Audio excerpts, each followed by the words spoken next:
মাননীয় প্রধান উপদেষ্টা, আপনি আমাদের নতুন বাংলাদেশের সিপাহ সালার, সেই শ্রদ্ধা জানিয়ে বলতে চাই, যেই পরাশক্তি আপনাকে এসে বলে আওয়ামী লীগ সাথে না থাকলে ইনক্লুসিভ ইলেকশন হবে না, আপনাকে তিনটা কথা বলি মাননীয় প্রধান উপদেষ্টা, আপনি তাদেরকে আল্লাহর ওয়াস্তে জিজ্ঞেস করেন।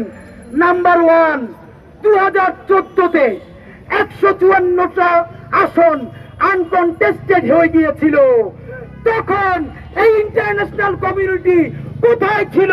কেন এসে আওয়ামী লীগকে বলে নাই এই ইলেকশন মানি না?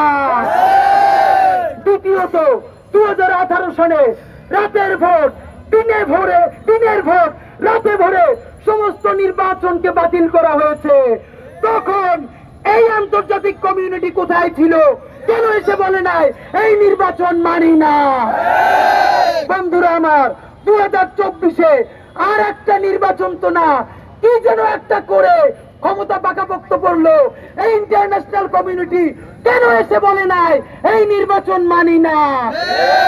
গত 15 বছর যে ইন্টারন্যাশনাল কমিউনিটির কারণে বাংলাদেশে ফ্যাসিবাদ হয়েছে, গুম হয়েছে, খুন হয়েছে, নির্বাচনের নামে প্রহসন হয়েছে, তাদেরকে তো এই আন্তর্জাতিক কমিউনিটি তাদেরকে সঙ্গ দিয়েছে।